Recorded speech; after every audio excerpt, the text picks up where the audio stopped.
What if your spiritual discouragement isn't a sign of failure, but an invitation to meet Jesus in a deeper way? Hi, friends. I'm Jem Fadling, and this is the Unhurried Living Podcast, where we inspire you to rest deeper, live fuller, and lead better. Today, I'm talking with Reverend Dr. Kyle Norman, whose faith was shaken during his wife's cancer journey. In the darkness, he discovered something unexpected, that God was closer than ever. If you've ever felt flat or far from God or just tired of pretending everything's okay, then this episode is for you.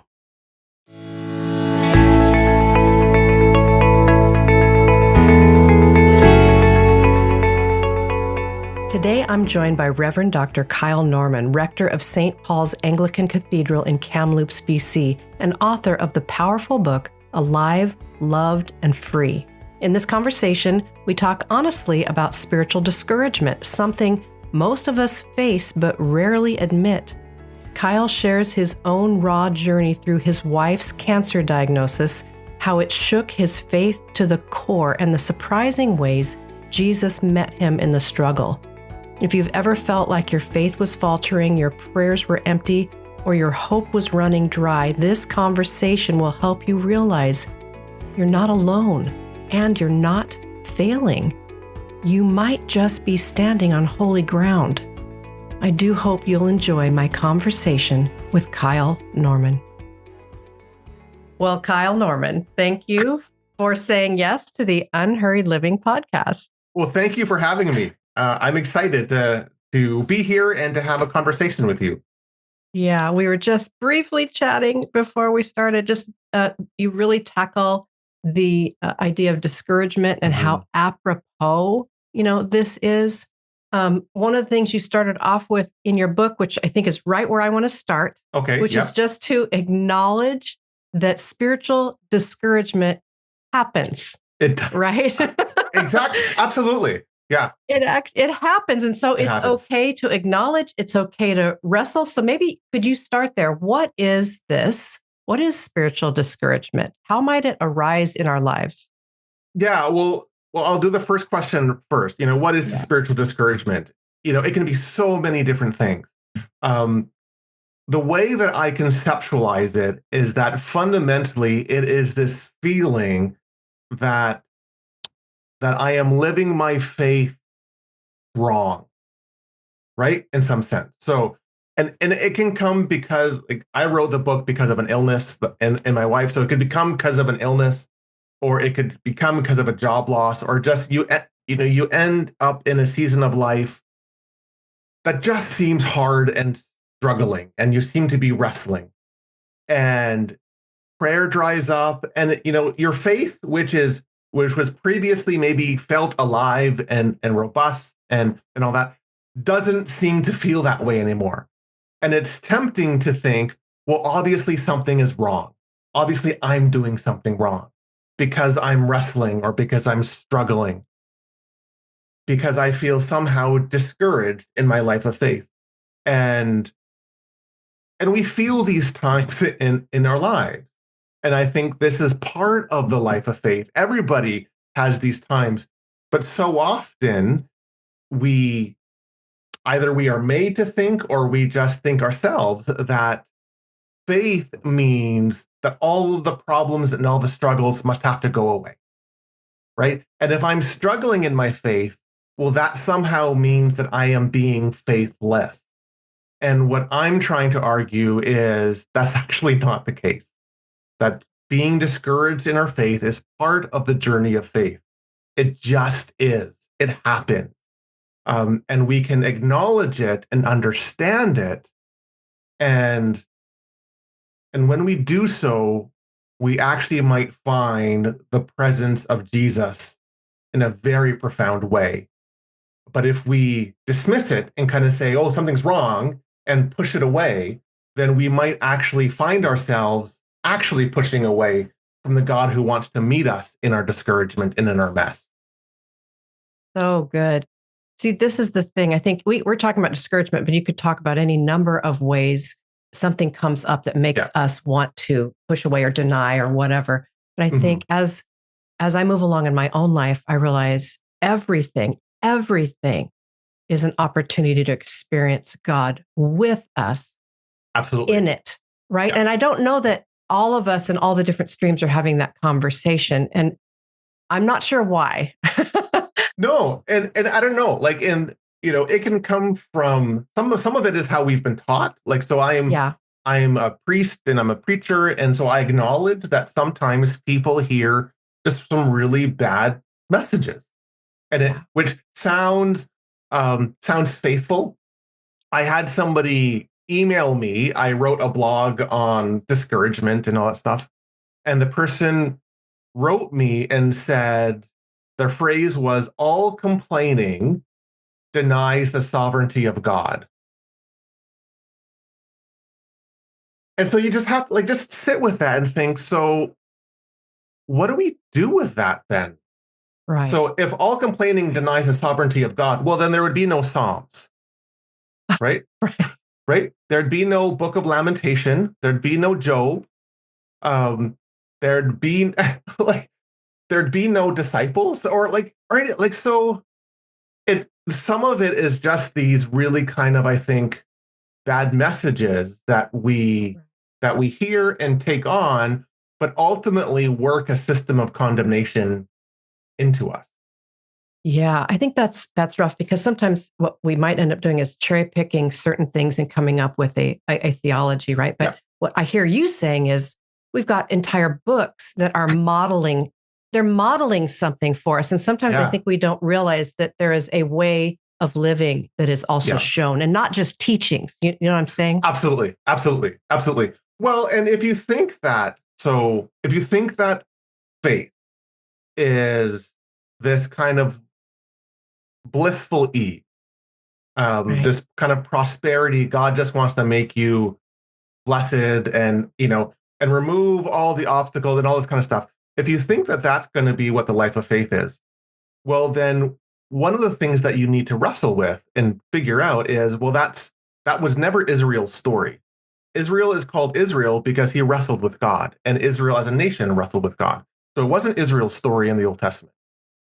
It's not the disciples' story, right? Like they get kicked out of the synagogue, they get martyred, they get killed, they get arrested, they get beat. That wasn't Jesus' story, right? And so it's never the story of faith that God removes us from all the difficulties and discouragements of life. The story of faith is that God incarnates God's self in the midst of it, that God meets us. That is the gospel. That is the truth of Scripture. And I think that is the freedom and the liberation that we find, that in the midst of maybe some horrible things that we have to walk through, that God doesn't remove God's self, that God meets us in those places. God cries with us, God journeys with us. And in those places, we can understand and meet the God who journeys so deeply than we'd never have actually realized before. Yeah. The incarnation is critical, of course. And you're just, everything you're saying is making me realize how important this conversation is. I don't think we can beat this drum loud enough. Sure. Yeah. That it is the incarnation. It is God with us in all things. And I wish I could say that there was something we could do that yes, I would. Wouldn't you love a life of ease? And wouldn't you love it if things didn't happen? But things do happen. I don't know anyone in my life right now that doesn't have something going on that is troubling at best. Absolutely. Absolutely. Well, I've been ordained for 23 years. And one of the things, my own journey kind of precipitated me writing this and really leaning into this. But I recognize when that happened that in every church that I've been in, and I've been in small rural churches and larger city churches, and now I'm in a cathedral, I've met men and women who sit in the pews and they silently condemn themselves because they hear about God answering prayers and automatically they think, well, I don't know if God has answered my prayers. Or they hear a message about God's love, or maybe they read a book on God's love and they think, well, does God actually love me? And these are not these are not new people to the faith. Like sometimes these are people who have sat in the same pew for 30 years, and they are faithful people, and they love the church, and they love Jesus, and they are strong Christian people, but they carry around this kind of secret shame. And it's because we just don't necessarily lean into this understanding of our life of faith, or talk about it.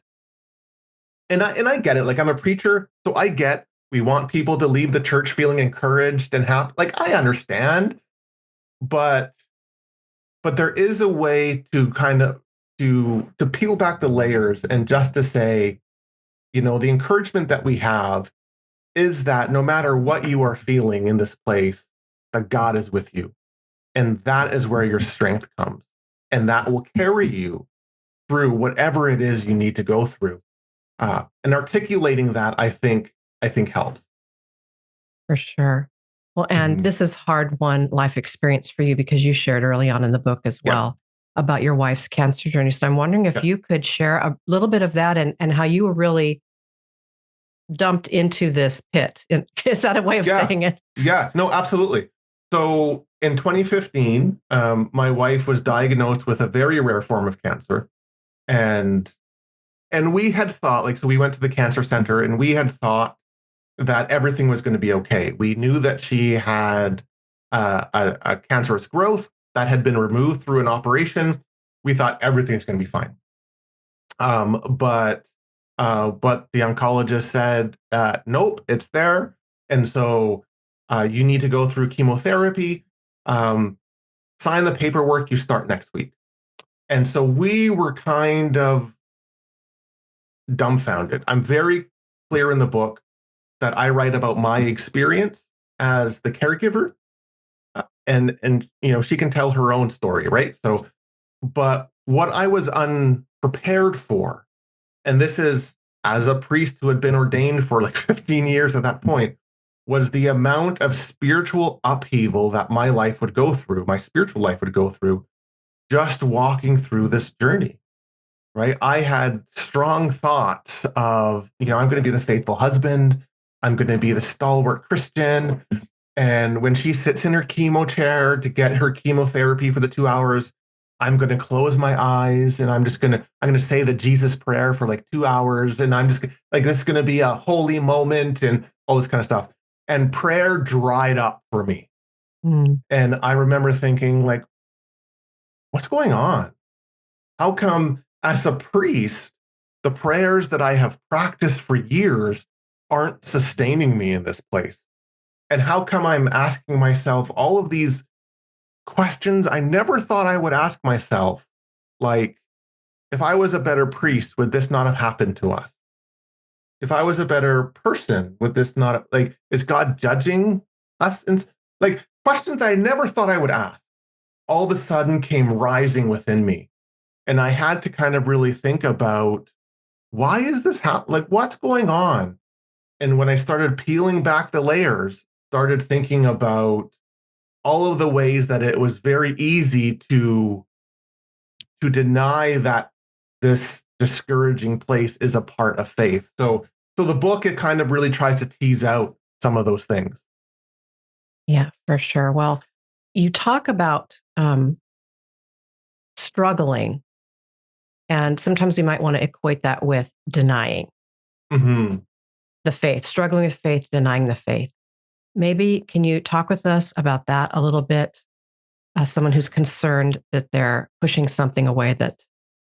Yeah, absolutely. Well, and it is that, I think, confusion that somehow, if I articulate that I'm struggling or I'm wrestling or I'm frustrated, like whatever language you want to use, that somehow that is cutting the bottom out of my faith. That, right? And I felt that. What would people think of me if, as a priest, if I said, "Hey, I'm struggling with prayer," right? And so you build up kind of a facade. And so when somebody says, "Jem, how are you doing?" It's easy to say, "Fine," right? Like you just deny that kind of thing, right? And so because you think that if I articulate this struggle, this wrestling, that what I am articulating is that I am not as faithful as I want other people to think I am.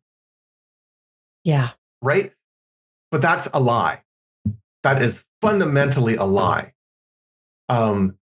Being faithful is about being real before God, who is real before us, right? And bringing all of our stuff to God.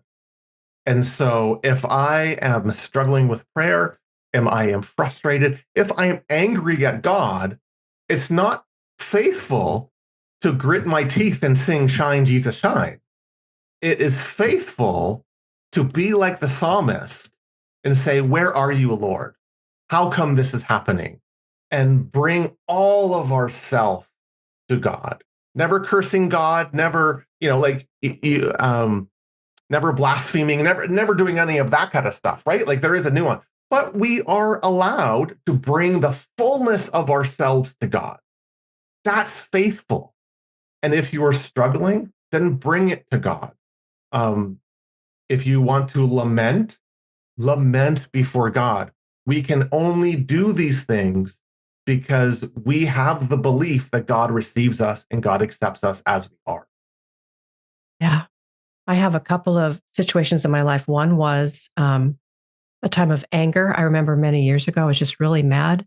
And it was midlife. So you know how midlife is an undoing.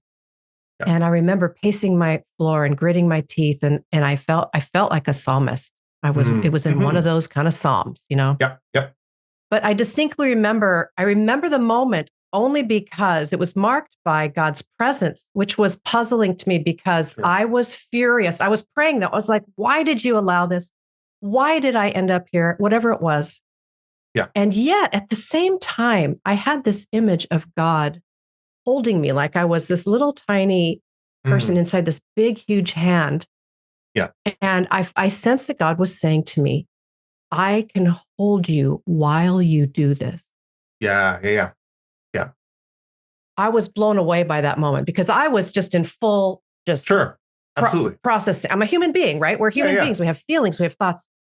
But I was marked by that. And it made me realize that whatever I'm doing here, God is with me. God will hold me. God will still see me. Yeah. And even just allow for my process to unfold. And I was able to grow and recover from that because I think God also knows that we are people of process. Sure, exactly. Right. Yeah, and I think maybe it's this pressure we put on ourselves to be healed fast and to get over this. Yeah. And so I'm projecting myself evidently onto God, and he's probably wanting that too.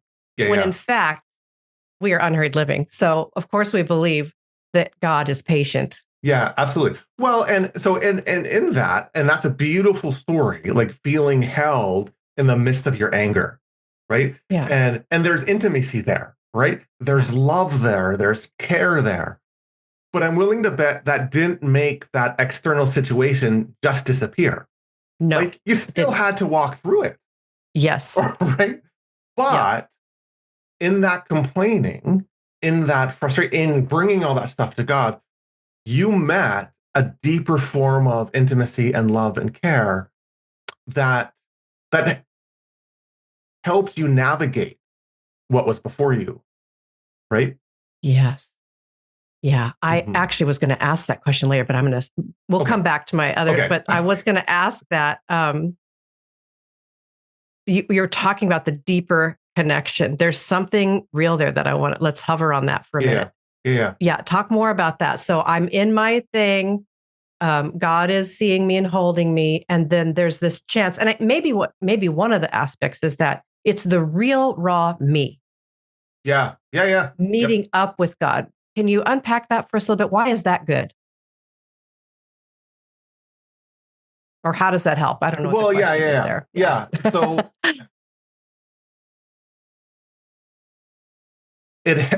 So it helps.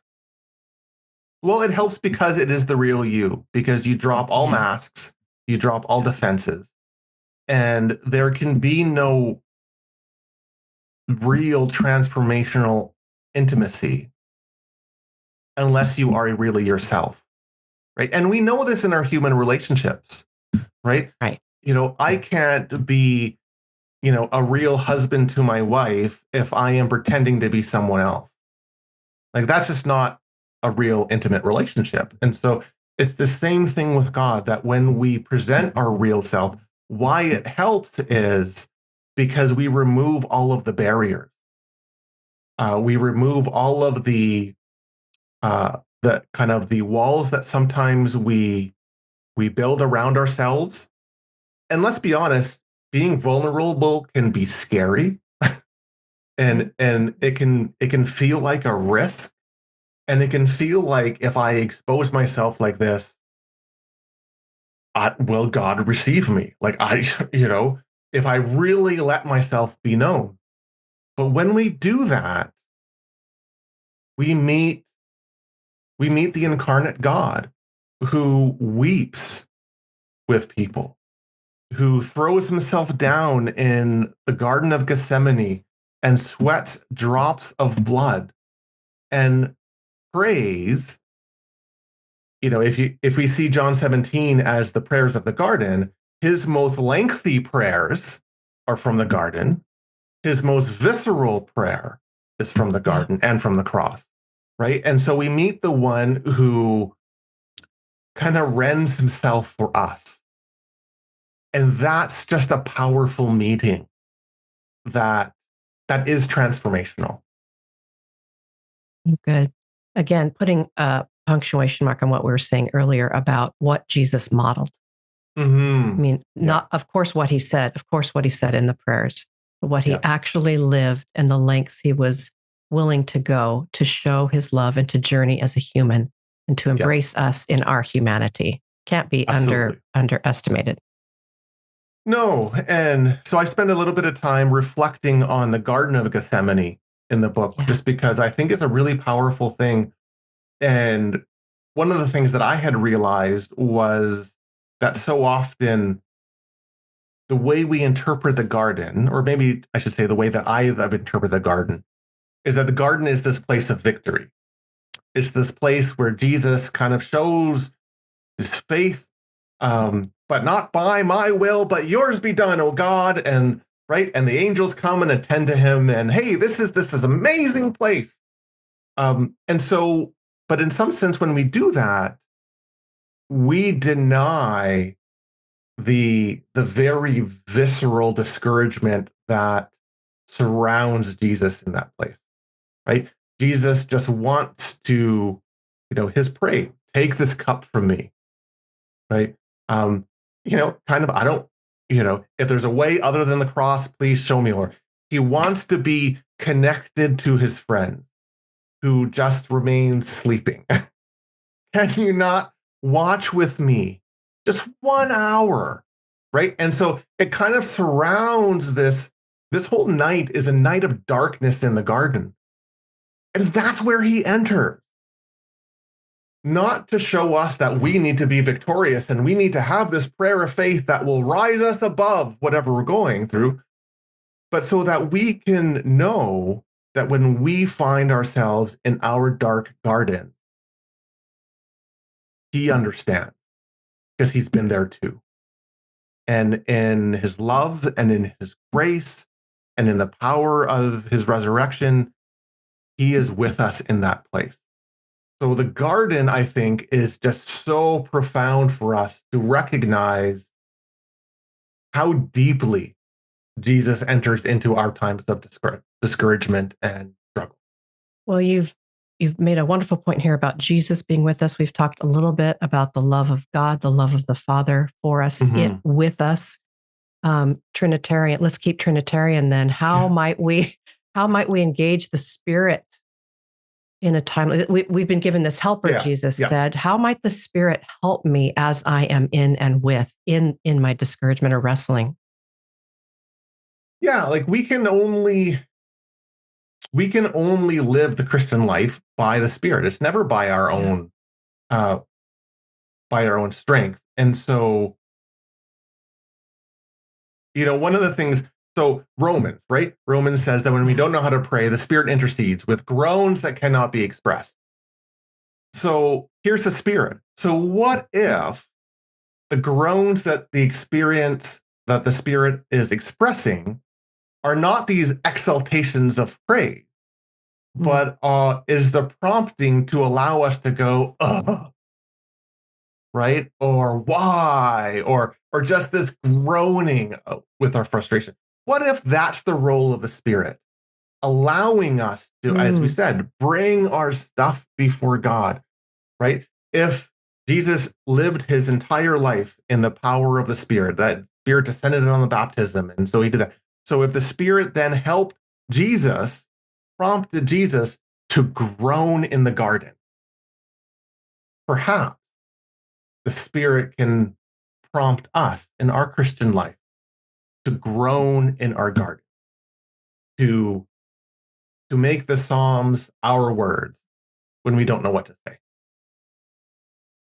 What's coming to mind is, and neither one of us are medical doctors or can speak on this with authority, but it just, we are a very sick culture. I mean, when I say sick, I mean type 2 diabetes. You can go down the list of things. I mean, ulcers and anxiety. And I wonder if, I'm just wondering aloud, if some of this is just unprocessed grief or anger or any number of emotions. Yeah, right. So,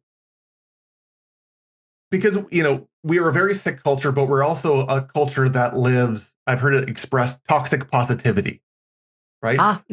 Right? Like, so you and I first met on Instagram, right? Where everything is curated to be your best life, right? Right. It's right. Like it's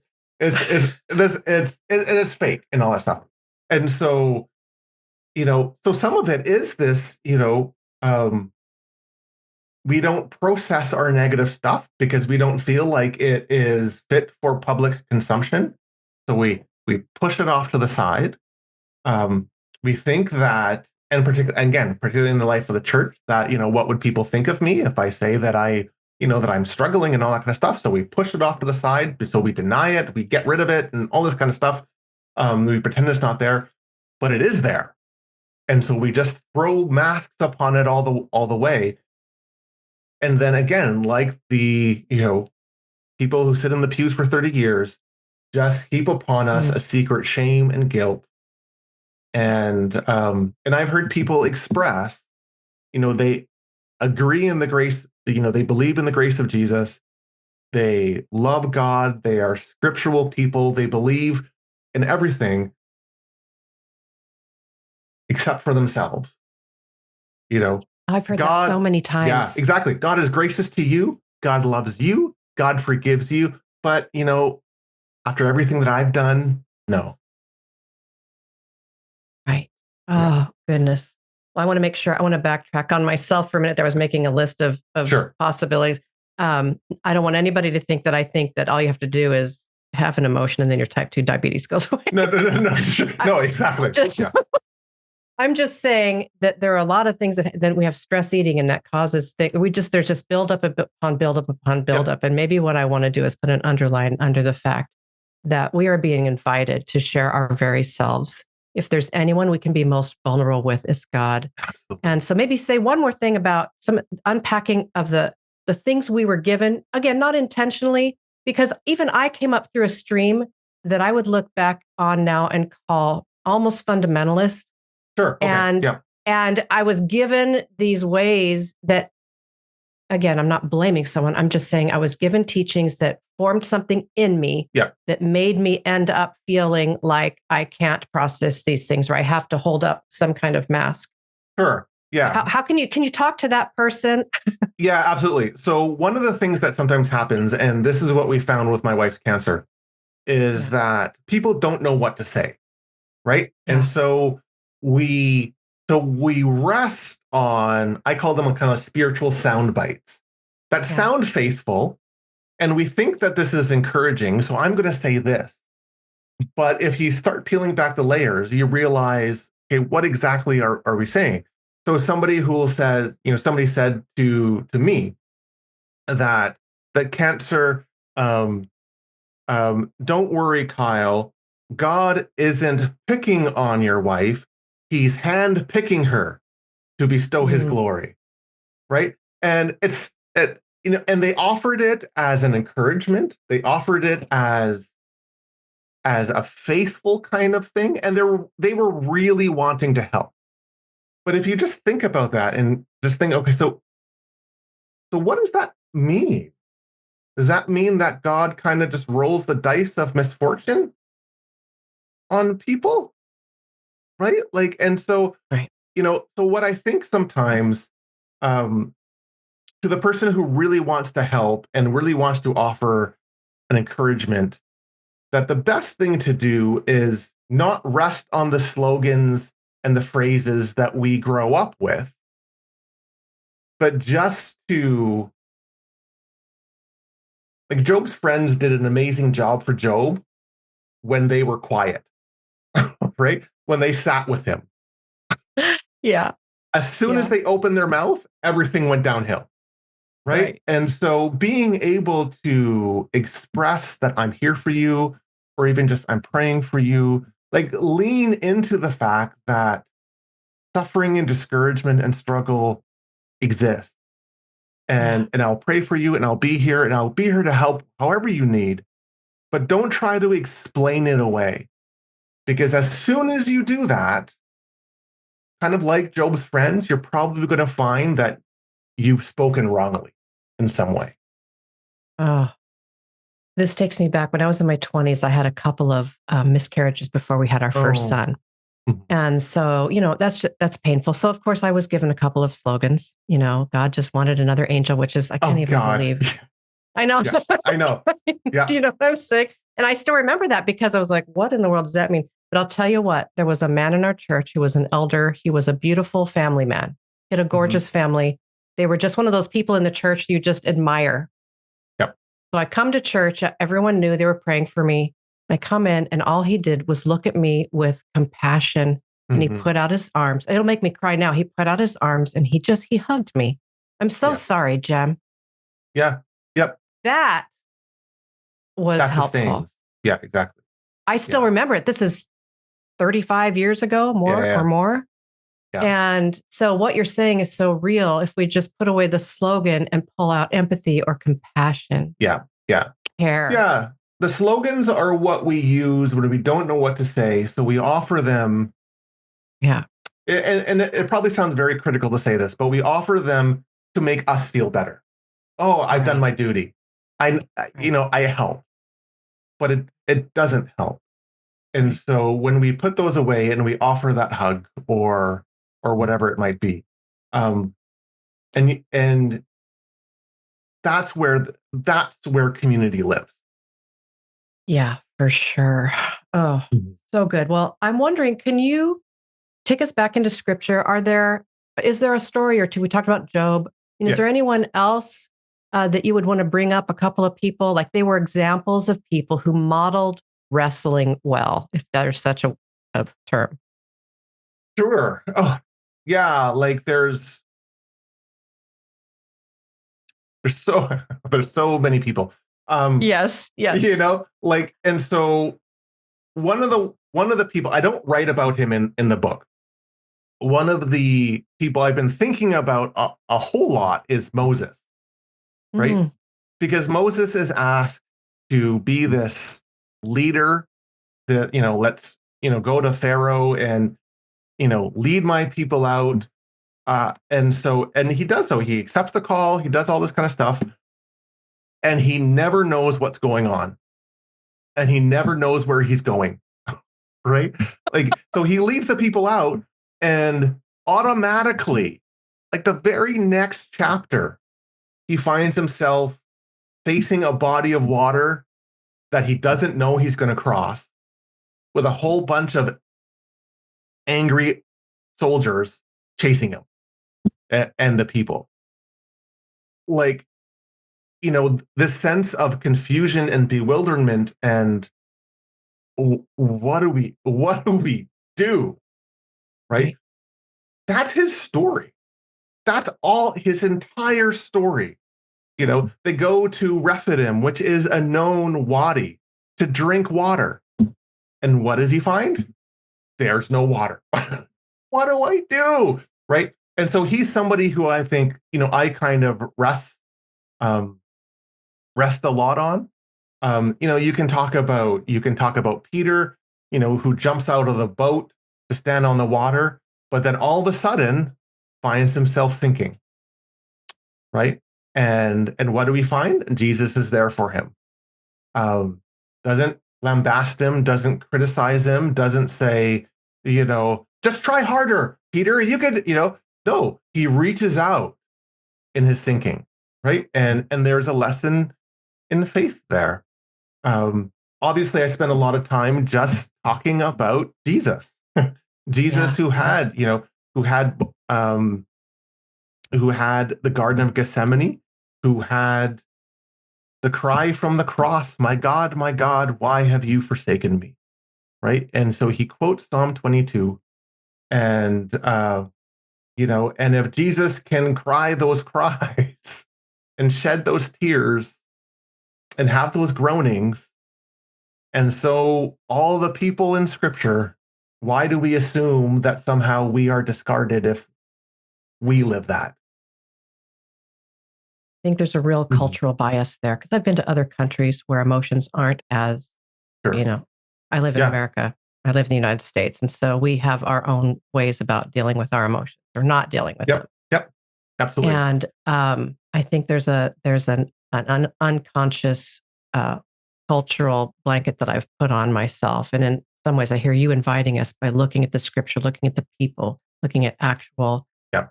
models for us. There is a way to be vulnerable Hmm. Yeah. and and then and wrestle and process. In Yep. in that conversation, there's another word that emerges, of course, which is the word waiting. You talk about waiting. Yeah. Yeah. I Yeah. think we can't go without talking about that. No, no, no. Yeah. Can you talk to us about waiting? You called Yeah. it a gift, actually. You called it a The gift. I did call it a gift. Yeah, the gift of waiting. It's near um the end of the book, and where I talk a little bit about uh, just about Holy Saturday. Mm-hmm. That that the reality of our life of faith is that we don't always see the healing, the redemption, the we don't always see the presence right away, right? Um, it's not always instantaneous. And so one of the things that I say is that the gift of waiting is that this waiting place is a place where we get to lean into the promises of God, right? The promises, like all of God's grace, all of God's promises, I will never leave you or forsake you. I have written you on the palm of my hands. I am yours and you are mine. Like all of these wonderful promises, they are given to us not just for the times when everything is going well. They are given to us when we feel like we're going through our mud pits and all that stuff. And so our times of waiting are these places where we can rest upon the promises of God and see how they sustain us. The places of waiting are places where we get to receive the love and the grace from the community around us, the community of faith. Mm. One of the things that I write about is how Holy Saturday, the day before the resurrection, is kind of like this down day. We don't really have any stories that happen, right? So we have Good Friday and then we have the resurrection. But the day between is just kind of like, we don't really know what happens, except that on the day of resurrection, everybody seems to be together, right? All the disciples are together. On Good Friday, they all scatter, or Monday, Thursday, they all scatter. They all kind of go their own way, but they're together. The women together go to the tomb to anoint the body. So somewhere on the day before, they had conversations. They all came together about how they were going to go forward. So this place of waiting can be a place of community where we allow the saints around us to uphold us, to pray for us when we don't know how to pray ourselves, to care for us, to articulate the promises of God when we feel like our longevity is just kind of dried up. And so it can be it's a gift, but it can be hard. And we have to recognize that too. Waiting is hard. Nobody likes Yep. waiting. Right. Nobody says, I really hope I get to wait today. Nobody says that. But it does help us find ourselves in a place where we receive God's grace and God's love more deeply, either through the promises or through the community or however it might work out in our lives. Yeah. I'm so glad you mentioned Holy Saturday. I didn't know about Holy Saturday until I became an Anglican. Okay. Yeah. And then I was like, wow, there's this whole weekend of things. I didn't know about Maundy Thursday, really, and I didn't know about Holy Saturday. Mm-hmm. And so I have just really enjoyed that whole week of that buildup. Yeah. And I learned somewhere along the way, someone wrote about this, just that Holy Saturday is for people who are waiting, who don't know, who are in between something. Yeah. And I mean, for the disciples especially, because it appears that they didn't really get it. I don't know that they were actually going, well, he's just going to rise up in 3 days. I don't know. No, exactly. Yeah. No, absolutely. They really didn't know. And so I have loved that there's a day set aside for people who don't know. Exactly. Yeah. I think that's beautiful. And that's something I've embraced. And we just came through this a month ago. Absolutely. Yeah. And I relish the fact that there's a day for the people who don't know what's going on and you're just grieving. Yeah. Yeah. And it's a journey, right? One of the things that I've been thinking of, and I made a reflection of this, the last couple Sundays, because we had scripture readings that referred to the disciples post-resurrection in the book of Acts as the people of the way. Or this is Saul's conversion, all that kind of stuff.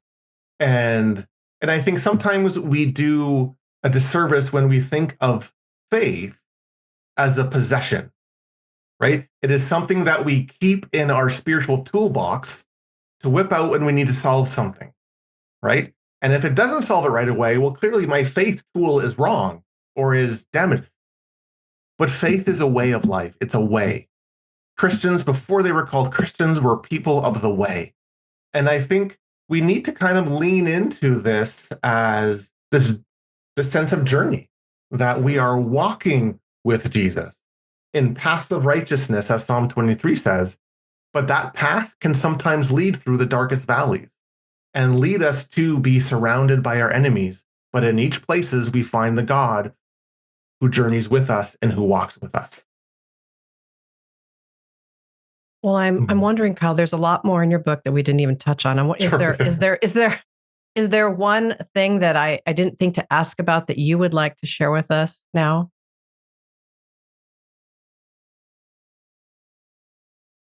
I think one of the things that I would say is, and we've kind of talked about laments, we've talked about the Psalms, right? And if sometimes when we are in a discouragement, usually where we feel that is prayer, right? I don't know how to pray. So how do one of my chapters is how to pray when you can't find the words. Mm-hmm. And one of the things that I say is that I think it's highly significant that on the cross, the prayer that Jesus prayed was not this well-crafted, poetic, artistic, extemporaneous monologue that just made everybody cry because it was so beautiful. What Jesus did on the cross was quote a psalm. He quotes Psalm 22. And so if we don't know how to pray, our words dry up. One of the things that we can do is rest upon the words of the Psalms. The majority of the Psalms are laments. And I think it's because there's a reason for that. Right? So read Psalm 22, read Psalm 6, Psalm 8, or whatever it is. Find a psalm that seems to resonate with you, and make those words, if you don't know what to say, make those words your words. And what you actually might find is a deeper articulation of prayer than you would have ever realized. One that leans into the fullness of what you are going through, but also in the midst of it, articulate that God is present to receive you and to walk with you and to care for you. So good. Well, I'm wondering too, as we're winding this down, my heart is thinking about those who are in discouragement now. Also, another group of those who are journeying with someone in discouragement. Mhm. Would you have a last word for each of those people? Yeah. So for those who are in discouragement, it sounds trite, and I don't mean it to be trite. Uh, but dare to believe that you are not alone, Mm. right? Discouragement can feel very isolating, and we condemn ourselves because we feel like, oh, nobody's going through this. Nobody understands. I'm alone in all of this. You're not alone. There are people who have gone through it before you. The saints of history have gone through it. There are people around you who are going through it and who will care for you. God is with you in the midst of your deepest struggles. So dare to believe that you are not alone in whatever discouragement that you are struggling with. For those who are journeying with someone who is going through a time of discouragement, what I would say is,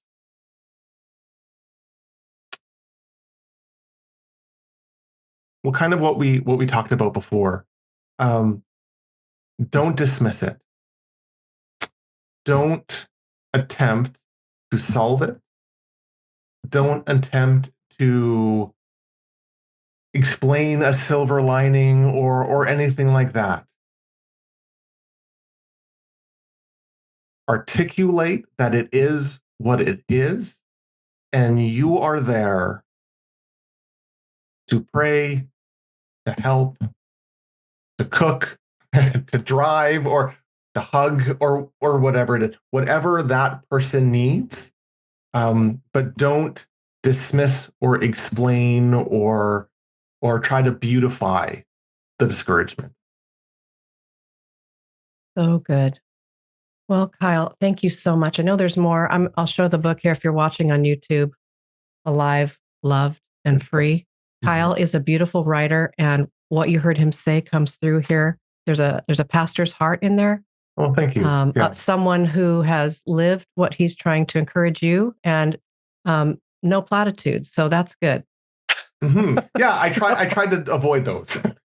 Yes, yes. Well, I thank you for that. Well, I again just thank you, Kyle, for sharing your story, for sharing your exhortations and encouragements with us today. I really appreciate it. Well, thank you, Jim. This has been my pleasure. It's been amazing. Thank you. Thank you for joining me on the Unhurried Living podcast. You can download free resources and learn more about us at unhurriedliving.com. And please subscribe and share this podcast with your friends and colleagues. We'd also like to thank our partner, Life Audio. Check out their other faith-centered podcasts at lifeaudio.com. Blessings to you as you make your way.